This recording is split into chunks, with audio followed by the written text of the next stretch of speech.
সভাপতি মণ্ডলীর বহিষ্কৃত সদস্য ও সাবেক মন্ত্রী আব্দুল লতিফ সিদ্দিকী এবং ঢাকা বিশ্ববিদ্যালয়ের অধ্যাপক শেখ হাফিজুর রহমান কার্জনকে আজ নিজেদের জুলাই যোদ্ধা হিসেবে পরিচয় দেওয়া কিছু লোক ঢাকা রিপোর্টার্স ইউনিটিতে অবরুদ্ধ করে রাখার পর তাদের পুলিশের হাতে তুলে দেয়। মঞ্চ ৭১ নামে একটি প্ল্যাটফর্মের আয়োজনে আমাদের মহান স্বাধীনতা যুদ্ধ এবং বাংলাদেশের সংবিধান নামে একটি গোলটেবিল আলোচনা চলছিল জিআরইউতে। লতিফ সিদ্দিকী বলছিলেন যে আমি জানতাম না এখানে সমস্যা হবে, আওয়ামী লীগের সাথে আমার কোনো সম্পর্ক নেই। আর তাকে ঘিরে কিছু লোক বলছিল জুলাইয়ের হাতিয়ার গর্জে উঠুক, আরেকবার লীগ ধর জেলে ভর। ঘটনাটি নিয়ে নানান ক্রিয়া প্রতিক্রিয়া দেখা গিয়েছে। তবে এখনো বুঝতে পারছি না আসলে পুলিশ লতিফ সিদ্দিকীকে আটক করলো না উদ্ধার করলো। মানে আপনার কি মনে হয় জিআরইউতে আসলে কি হয়েছিল? একটা ভিডিও দেখেছি আমি তো সেখানে উপস্থিত ছিলাম না।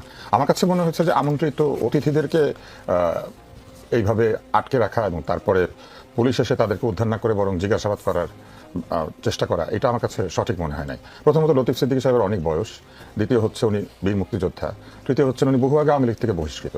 এখন আওয়ামী লীগের সাথে কারো যদি সম্পর্ক থেকে থাকে সেই কারণে যদি কাউকে ধরে নিয়ে যেতে হয় এইভাবে, তাহলে বহু মানুষকে ধরে নিতে হবে। কারণ একসময় তো আওয়ামী লীগ ছাড়া এখনকার দলগুলি ছিল না, এবং তারা যারা বেঁচে আছেন এরকম যে কেউ কোথাও হাজির হলেই তো বলতে হবে যে উনি আওয়ামী লীগ। আমার মনে হয় যে এই ধরনের আচরণ করার আগে আমাদের চিন্তা ভাবনা করা উচিত এবং সরকারকে এক ধরনের নিরপেক্ষ এবং সুবিচারকের জায়গায় থাকা উচিত।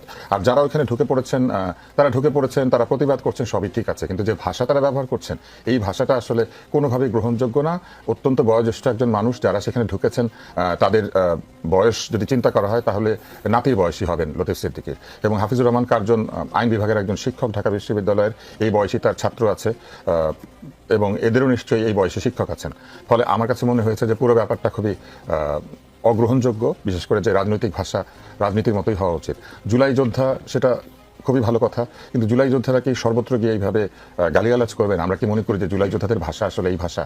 এটা যদি হয়ে থাকে তাহলে আমার কিছু বলার নাই। কিন্তু আমার ধারণা যে জুলাই যোদ্ধাদের যে গ্রাফিটি ছিল সেই গ্রাফিটির কোথাও এরকম ভাষা ছিল? এই যে যখন আন্দোলন হয়েছিল গ্রাফিটির কোথাও এই ধরনের বিচ্ছিরি ভাষায় যৌনাঙ্গের উদ্ধৃতি দিয়ে যে ভাষা আমরা দেখেছি ফজলুল সাহেবের বাড়ির সামনে, এইসব ভাষা কি তখন ব্যবহৃত হয়েছিল? যদি হয়ে থাকে সেটা মেইন স্ট্রিমে আসে নাই, কিংবা মেইন স্ট্রিমে এই ধরনের ভাষা লেখা হয় না, এবং দেয়ালে আমি দেখি নাই এই ধরনের লেখা। তো যে গ্রাফিটির বই ছাপানো হয়েছে, যে গ্রাফিটির বই সারা পৃথিবীতে উপহার দেওয়া হচ্ছে, সরকার দিচ্ছেন, এই গ্রাফিটি তো একটা চিত্র। কিন্তু ধরেন এই পাশাপাশি যদি এই ভাষাটা এখন সব জায়গায় যায়, তাহলে এই চিত্রের সাথে মানুষ যখন মেলাবে ভাববে যে এই চিত্রগুলি হচ্ছে এই ভাষার চিত্র।